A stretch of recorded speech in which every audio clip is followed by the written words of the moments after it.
Ya, dalam beberapa kesempatan Presiden Joko Widodo sudah memberikan kode kepada masyarakat terkait sejumlah tokoh untuk dipilih di Pilpres 2024. Yang terbaru dalam acara yang digelar oleh Gabungan Relawan Jokowi Sabtu pagi, ia kembali memberikan sinyal jika calon pemimpin yang memikirkan rakyat adalah sosok berambut putih.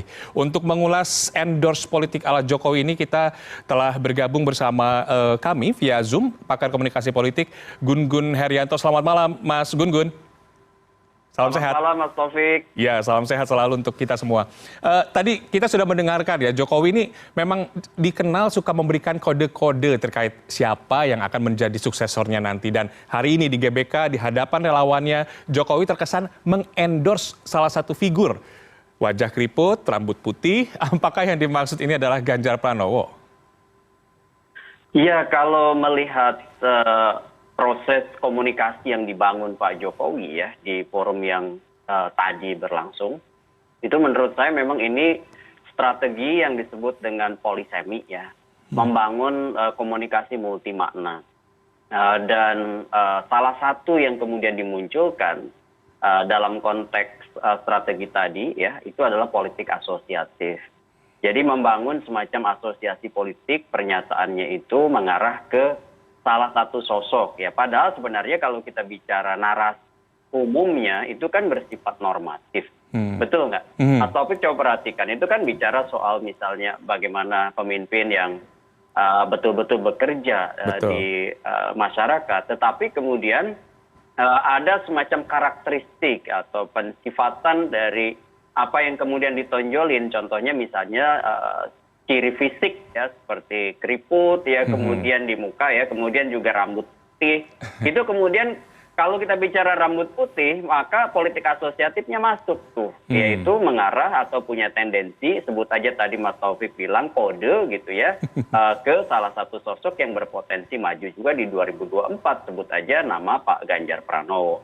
Jadi ini semacam ini Mas Taufik, apa ya, permainan komunikasi politik di panggung depan, yang sebenarnya itu bisa kita maknai juga sebagai endorsement secara implisit ya, tidak menyebut nama, tetapi kemudian orang akan mengasosiasikan pemaknaannya itu pada sosok tertentu. Dalam konteks ini adalah Pak Ganjar. Nah, tapi kan sebelum hari ini juga Jokowi terkesan mendukung Ganjar di acara Projo beberapa waktu lalu yang juga sempat memantik hubungan panas dingin dengan sejumlah elit PDIP. Waktu itu juga muncul jargon ojo ke susu. Sebenarnya kalau Anda lihat apa sih sebenarnya yang membuat gelagat politik Jokowi cenderung ke Ganjar? Iya, ini kan soal pertama chemistry ya kan. Saya lihat proses hubungan personal Pak Jokowi dengan Pak Ganjar itu memang tidak pernah mengalami yang disebut dengan psychological barrier atau hambatan psikologis yang kemudian itu penting dalam konteks politik ya. Kemudian yang kedua itu bicara soal aspek probabilitas perolehan suara. Nama Pak Ganjar salah satu nama yang selalu berada di 3 besar survei-survei opini publik. Ya, selain nama Pak Prabowo dan juga Anies Baswedan, sehingga kemudian tentu ini penting ya bagi Pak Jokowi untuk memberi semacam sebut aja endorsement politik ya, konteksnya adalah keberlanjutan pembangunan yang dia sudah eksekusi, termasuk gagasan-gagasan dan program yang sedang atau belum tuntas dilakukan oleh Pak Jokowi, sehingga kemudian dia membutuhkan ikon dan personifikasi ya dari siapa yang kemudian akan didukung. Itu kemudian kan butuh kecermatan, butuh kehati-hatian. Salah satunya itu tentu Pak Jokowi memanfaatkan yang disebut dengan manajemen privasi komunikasi. Jadi komunikasi yang dibuka, mana yang ditutup sesuai dengan waktu, sesuai dengan momentum maksud saya, kemudian juga sesuai dengan bacaan real politik yang kemudian nanti akan mengerucut kepada sejumlah nama yang berpotensi besar untuk diusung oleh kekuatan real politik ya. Dan itu bacaan saya mungkin awal tahun 2023, paling telat sebelum bulan November 2023, untuk kemudian fase pengusungan resmi di KPU begitu. Nah, proses sebelum itu di tahap pemunculan dan tahap konsolidasi, Pak Jokowi menurut saya akan seringnya memberi kode, tidak akan pernah menyebut nama secara eksplisit. Kenapa? Karena ini kan terhubung juga dengan strategi investasi kuasa politik melalui narasinya ke sejumlah orang. Kan ingat nggak Mas Taufik, kemarin juga di HUT Perindo kan Pak Jokowi memberi semacam seolah-olah endorsement kepada Pak Prabowo. Betul, kan? betul. Dengan misalnya mengatakan bahwa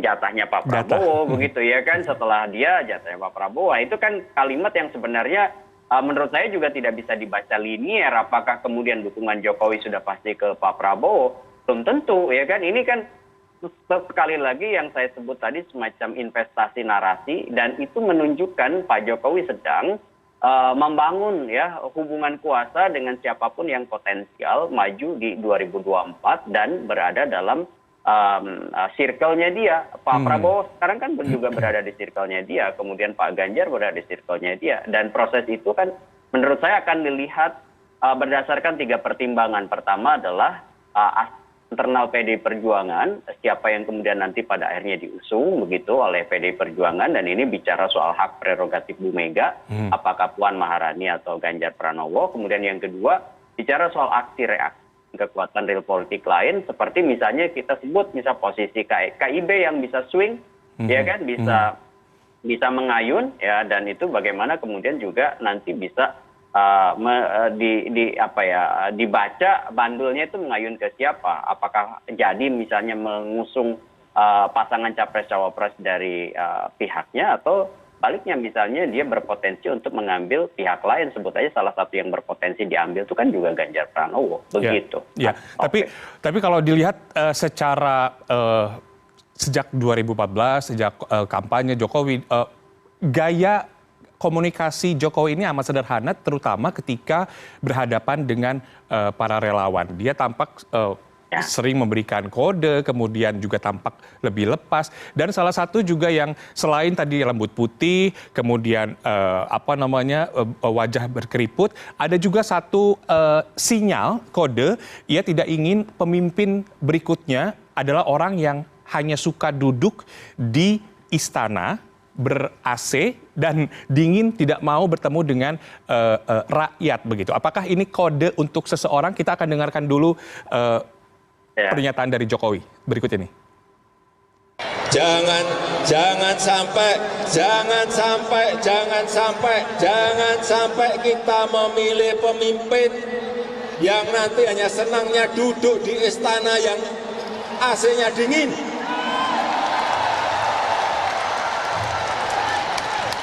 Jangan sampai, saya ulang, jangan sampai kita memilih pemimpin yang senang duduk di istana yang AC-nya sangat dingin. Ini negara besar. Ini negara besar. Jangan hanya duduk manis di istana presiden. Carilah, saya ingatkan, carilah pemimpin yang senang dan mau turun ke bawah. Yang mau merasakan keringatnya rakyat. Bukan hanya untuk Nah itu tadi pernyataannya, jangan yang hanya mau duduk di ruangan ber-AC di istana, tidak mau bertemu dengan rakyat. Anda melihatnya apakah ini ditujukan untuk sosok tertentu, ataukah karena mungkin ada juga dia memberikan sinyal ada kegalauan dari partai terkait siapa yang nanti yang akan maju antara Ganjar atau Puan? Kalau saya melihat kepaduan narasi dari Pak Jokowi yang sederhana yang tadi seperti Mas Taufik sampaikan, itu benar-benar memiliki dua sisi ya. Pertama, sisi memberi dukungan dengan model politik asosiatif ya, dan itu menurut saya yang paling diuntungkan dengan narasi Pak Jokowi itu adalah Ganjar Pranowo gitu, meskipun Pak Jokowi tidak eksplisit menyebut nama Ganjar Pranowo. Kemudian di sisi lain juga sebenarnya ada semacam pernyataan komunikasi yang sebut saja itu memberi dalam tanda petik ya serangan verbal tetapi secara halus sebenarnya ya pada posisi pihak lain gitu ya, yang kemudian diidentifikasi dengan pengkarakteran orang yang bergaya berbeda gitu. Kan Pak Jokowi itu kan sedang mengkonstruksi gaya pemimpin yang paling bagus menurut perspektifnya Pak Jokowi adalah orang yang turun ke bawah gitu ya. Seperti halnya yang dia lakukan begitu kan. Jadi personifikasinya seolah-olah kemudian pemimpin yang cocok memimpin Indonesia itu adalah gaya equalitarian. Kalau dalam perspektif komunikasi politik Mas Taufik, memang 2024 itu akan menjadi pertarungan dua gaya ya, yang itu menjadi magnet elektoral di 2024, yaitu gaya equalitarian, gaya kesetaraan seperti misal turun ke bawah, hangat, merangkul, kemudian dekat begitu, dan gaya berstruktur atau the style gitu ya, dengan model misalnya bagaimana keteraturan, kewibawaan, kemudian stabilitas, ya, kemudian bagaimana misalnya dia bisa menunjukkan kepiawaian dalam konteks misalnya pengelolaan kesan begitu, dan itu yang kemudian saya lihat secara implisit ya, ada semacam upaya pernyataan Pak Jokowi yang kemudian lebih memprioritaskan bahwa pemimpin yang paling bagus itu dalam konteks Indonesia adalah yang punya gaya ke bawah, turun ke bawah, hangat, merangkul gitu. Dan itu lagi-lagi menurut saya menguatkan. Ya, ada semacam proses penguatan pesan dari Pak Jokowi yang menguntungkan salah satu sosok yang berpotensi maju di 2024 dengan gaya equalitarian gitu ya.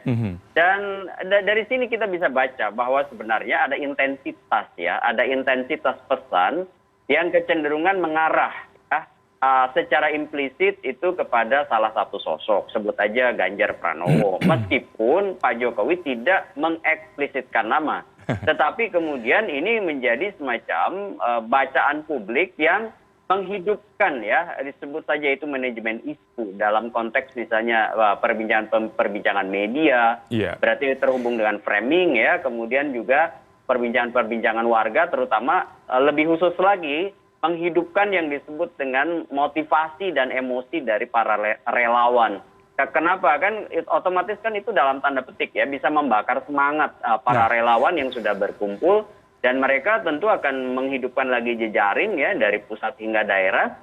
Dan jika kemudian momentumnya sudah tepat, itu relawan-relawan sudah siap bekerja. Kira-kira kalau saya membaca ya, apa yang dilakukan oleh Pak Jokowi itu adalah bagian dari intensi ya, untuk kemudian mengonsolidasikan kekuatan baik secara verbal ya, tadi seperti melalui ucapan-ucapannya ya, dan itu kalau kita lihat sejak bulan 5 ya tahun 2022 waktu pertemuan Projo di Magelang, itu juga sudah mulai secara implisit tetapi dengan intensi yang jelas itu mengarahkan pernyataan itu pada, atau sebut aja bingkai pernyataan itu mengarah pada sosok yang dalam konteks ini Pak Ganjar Pranowo gitu, termasuk menurut saya di pertemuan hari ini.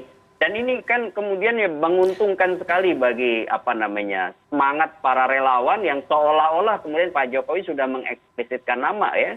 Padahal kan sebenarnya kan baru sinyal, baru kode yang tadi saya di awal perbincangan dengan Mas Taufik sebut itu sifatnya itu polisemik. Multi makna yang kemudian orang bisa tafsiri dengan beragam. Gitu, Mas. Nah, Mas Gun-Gun, tapi menyambung dari pernyataan Anda ini membakar semangat para relawan. Secara konstitusi suara Jokowi kan tidak menentukan karena bukan pemimpin parpol. Tapi apakah suara Jokowi ini bisa menentukan arah partai akan kemana? Mengingat tadi banyaknya relawan yang bisa diberdayakan untuk meraup suara. Iya, ya Pak Jokowi hari ini masih punya kuasa politik ya, memiliki instrumen-instrumen kekuasaan. Dia sebagai presiden dengan kemampuan konsolidasi ya kekuatan real politik, ya, sebut aja ini partai politik yang sekarang menjadi the ruling party begitu ya. Selain PD Perjuangan kan ada misalnya P3, PAN, kemudian PKB yang tentu semua ini bisa dikonsolidasikan bandul politiknya melalui komunikasi politik yang kemudian mungkin akan semakin intens dilakukan oleh Pak Jokowi dan circle-nya. Jadi saya lihat selain itu karena Pak Jokowi adalah masih menjadi semacam newsmaker ya dalam ucapan dan tindakan-tindakannya, maka ini pun bisa kemudian menjadi penyumbang ya kekuatan politik terutama di wilayah publisitas politik dan manajemen isu.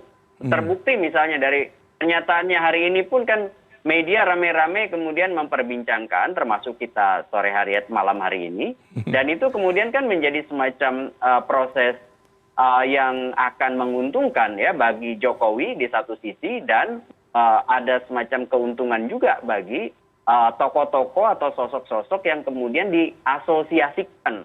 Karena kan tadi saya udah bilang ini sebenarnya adalah strategi politik asosiatif ya.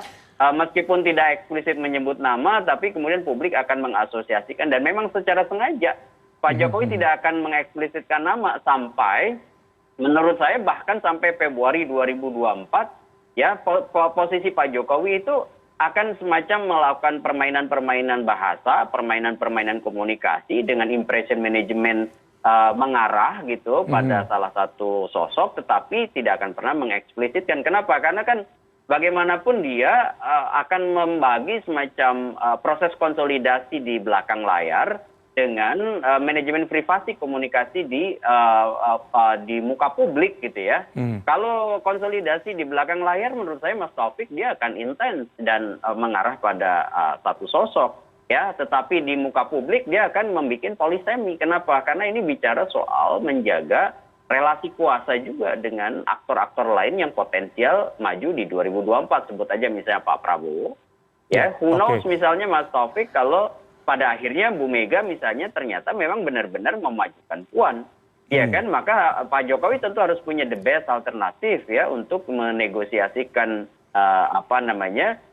kuasa politiknya yang kemudian sekarang diskenariokan melalui kekuatan-kekuatan real politik lain di luar PD Perjuangan begitu, dan itu bisa investasi kuasanya di banyak partai yang sekarang mungkin mengonsolidasikan diri di rezim kabinetnya Pak Jokowi. Begitu.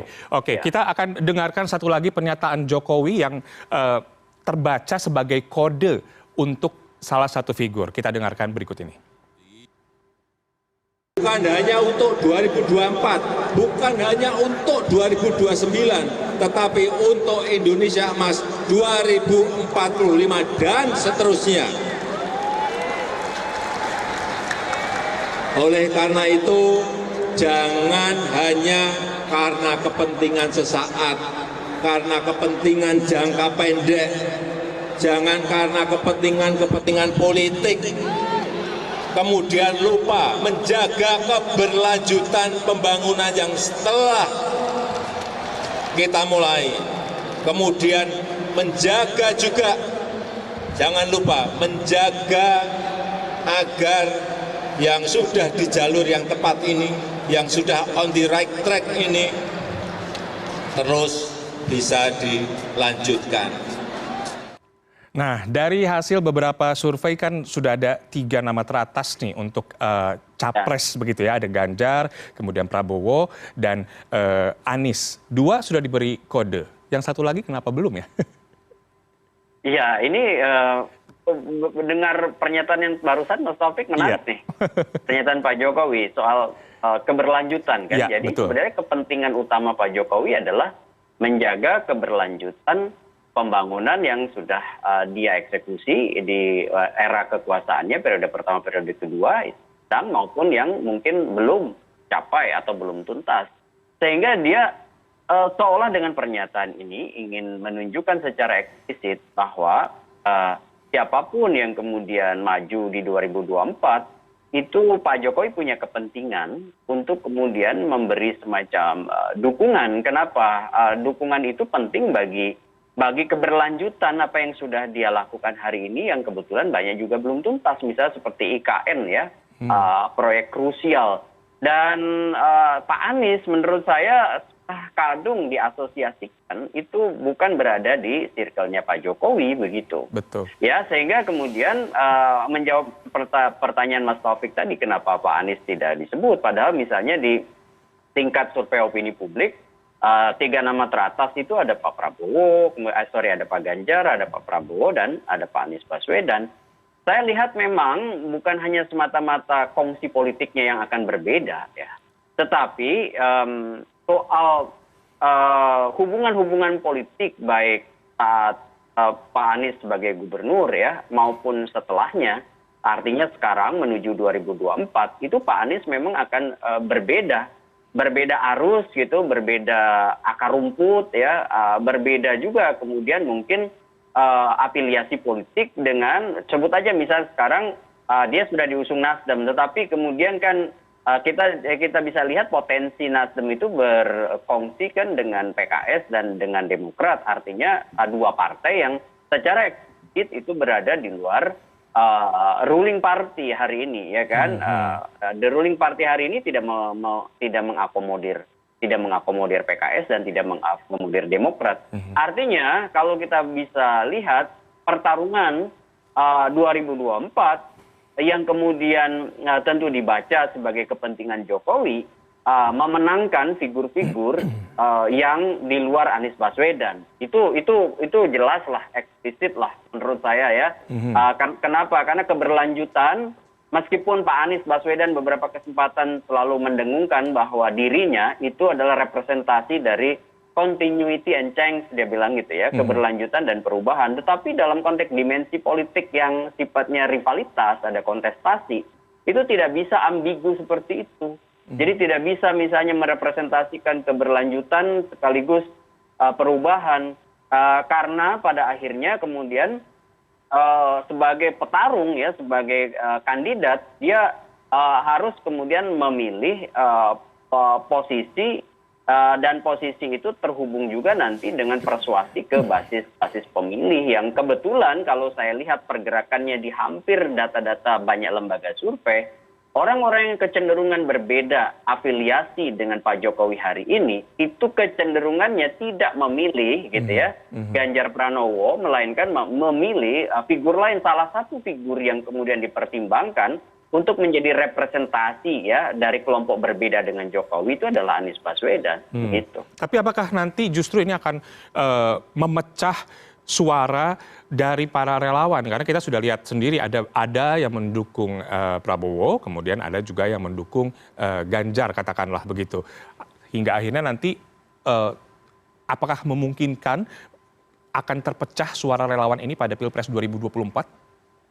Pada akhirnya akan ditentukan dengan pilihan usungan yang konkret dari partai politik. Kan relawan ini kan sekarang masih bersifat cair, ya kan.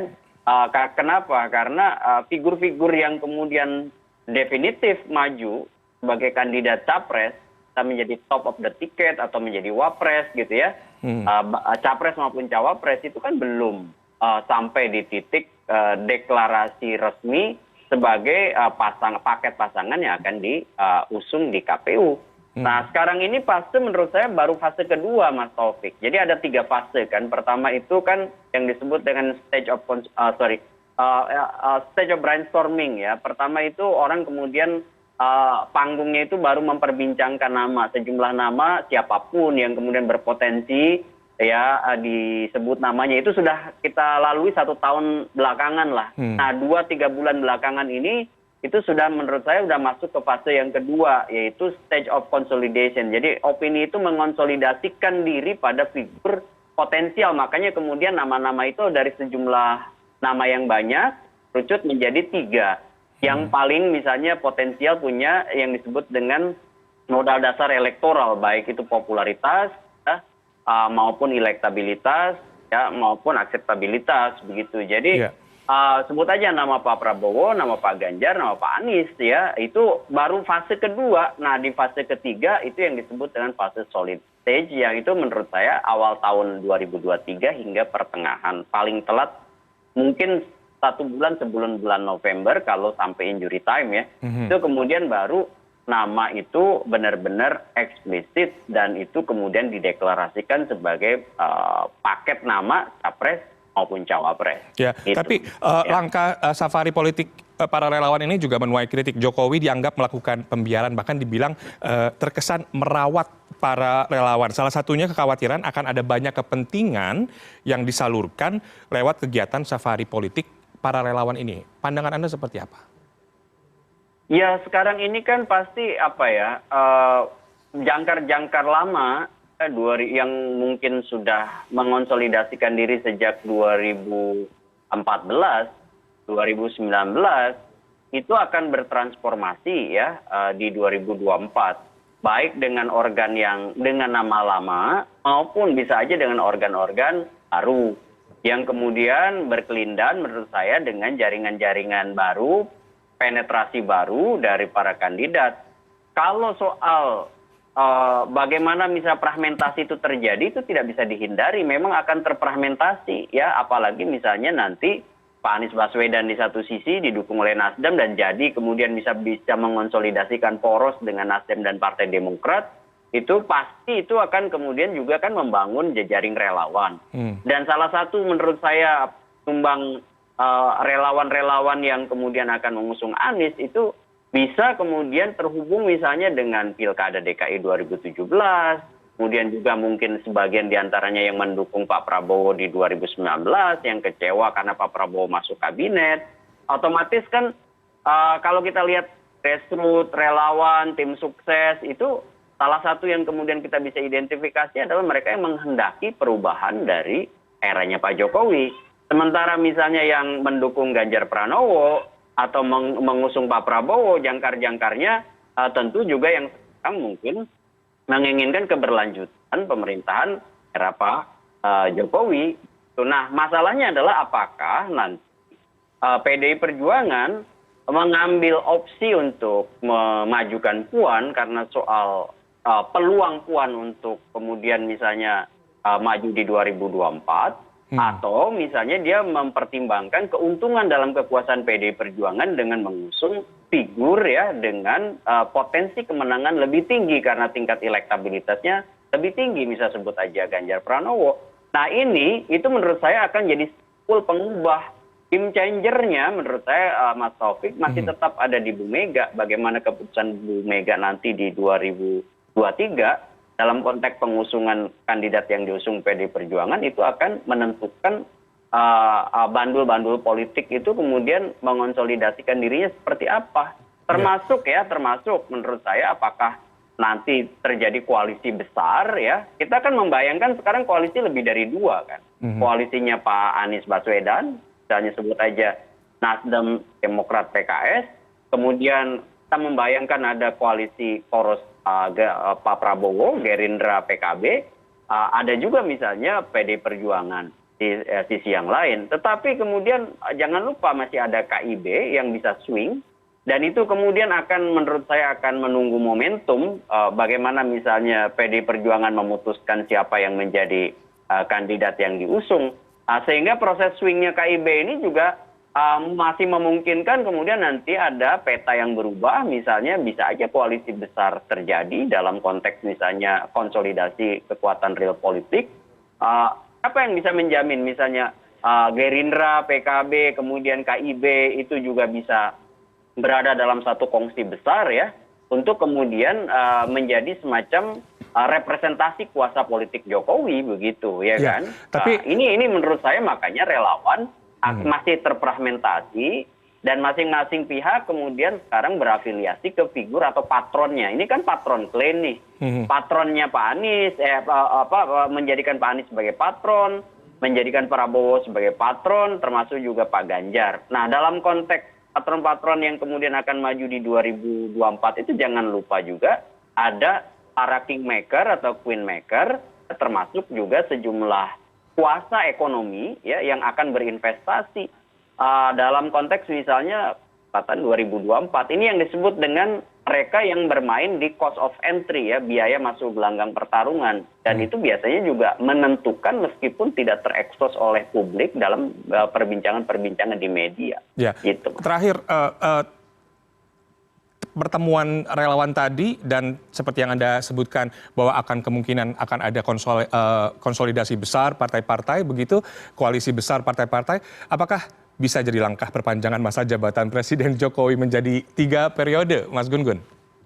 Kalau menurut saya sih ini terlalu berat ya, sangat berat dan itu akan resistensinya sangat tinggi. Dan Pak Jokowi, menurut saya kalau melihat gradasi komunikasinya belakangan itu lebih banyak sekarang mengarah pada berinvestasi dalam tanda petik ya di figur-figur yang kemudian berpotensi punya peluang besar untuk bukan hanya bertarung tapi untuk menang di 2024. Sebut aja misalnya entah itu di Pak Ganjar Pranowo atau di Pak Prabowo Subianto. Begitu. Baik, terima kasih banyak atas perbincangan kita malam hari ini. Kita tunggu saja apakah masih akan ada sinyal-sinyal atau kode-kode dari Jokowi terkait siapa penggantinya di 2024. Terima kasih pakar komunikasi politik Mas Gun-Gun Herianto atas waktunya. Salam sehat selalu.